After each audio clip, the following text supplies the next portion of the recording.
دوسرا کہتے ہیں جی یزید جی تابعی ہے. بحث چلی ہے کہ یزید تابعی ہے یا تابعی نہیں. بحث چلی ہے نا, یزید تابعی ہے یا تابعی. بعض لوگ کہتے ہیں اور یزید تابعی ہے, کیوں؟ مسلمان بھی ہے, حضرت امیر معاویہ رضی اللہ عنہ کا بیٹا بھی ہے, اور جب حالت ایمان میں نبی کی زیارت کرے تو صحابی بنتا ہے, اور حالت ایمان میں صحابی کی صحبت میں بیٹھے تو تابعی بنتا ہے. تو یزید تابعی ہے.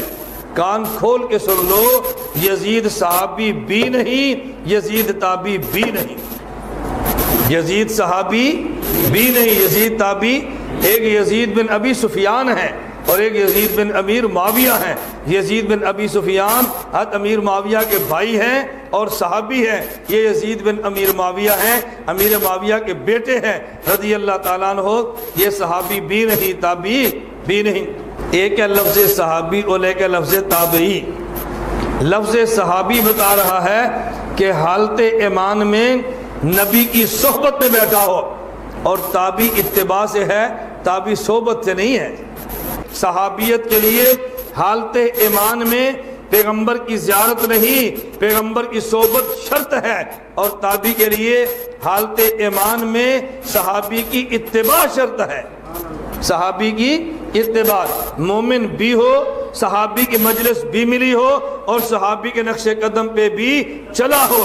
صحابی کے نقش قدم پہ چلے تو تابعی بنتا ہے, صحابی کا قاتل ہو تو تابعی نہیں بنتا. ایمان بھی ہو اور صحبت صحابی بھی ہو اور اتباع بھی ہو, ہم پھر تابعی کہیں گے. صحابہ کے قتل کروانے والے اور قتل پہ راضی ہونے والے کو ہم تابعی قطعاً نہیں کہہ سکتے. اس میں وہ الیاس گھمن صاحب والا جواب دوں گا. انہوں نے بڑا پیارا جواب دیا. انہوں نے کہا تابعی کہتے ہیں اتباع کرنے والے کو, صحابی صرف صحبت سے ہو جاتا ہے, لیکن تابعی کسی صحابی کی صحبت سے نہیں ہوتا جب تک وہ صحابہ کا پیروکار نہ ہو. تو انہوں نے کہا کہ یزید ابن معاویہ تو تابعی ہے ہی نہیں ہے, کیونکہ انہوں نے اتباع تو صحابہ کی نہیں ہے. ایسے بہت پیارا جواب دیا, زبردست. انہوں نے کہا تابعی تو ہوتا ہے اتباع کرنے والا, اس کے تو سارے کرتوت ہی برے ہیں. اچھا, تو اگر یہ تابعی ہے تو پھر سر حجاج ابن یوسف صحابہ کا قاتل, وہ بھی تابعی ہوا پھر. اور خوارج کلمہ گو اہل قبلہ تو تھے, وہ بھی سارے تابعین ہوئے. یہ سب فراڈ ہے. اس طریقے سے نہیں ہوتا کہ آپ چیزیں بنانا شروع کر دیں. اور اسی میں وہ حدیث بھی لیتے ہیں ترمذی سے کہ نبی علیہ السلام فرمایا جس نے مجھے دیکھا اسے آگ نہیں چھوئے گی, جس نے اس کو دیکھا اسے آگ نہیں چھوئے گی, جس نے اس کو دیکھا. وہ کہتے ہیں دیکھیں صحابہ تابعین تبع تابعین تک یہ چیز جاتی ہے تو سارے بخشے ہوئے. تو سر جتنے بڑے بڑے کذاب قسم کے احادیث میں راوی ہیں نا, زیادہ تر وہ قانوناً تابعین کے اندر موجود ہیں. خوارج بھی اس کے اندر آ جائیں گے تو ساروں کو بشارت ہوگی. پھر وہ کہیں گے نہیں.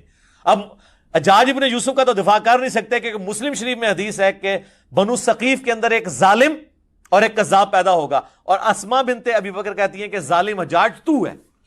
تو جب حجاج کو اسماء بنت ابی بکر کہہ رہی ہیں تو ان کو آگے سے حجاج کو کہنا چاہیے تھا نہیں میں تو تابعی ہوں, میرے پہ تو آگ حرام ہے. اسماء یہ آپ کیا باتیں کر رہی ہیں, آپ دیکھیں آپ صحابی ہیں, میں نے آپ کو دیکھ لیا, میں ابھی تابعی ہو گئی ہوں, آگ ختم ہوگی. وہ ایڈی گل حجاج نو بھی سمجھ سی جی نازبی نو نہیں سمجھ کہ ایویں نہیں کوئی ہو جاتا تابعی تے ویکھ لیا.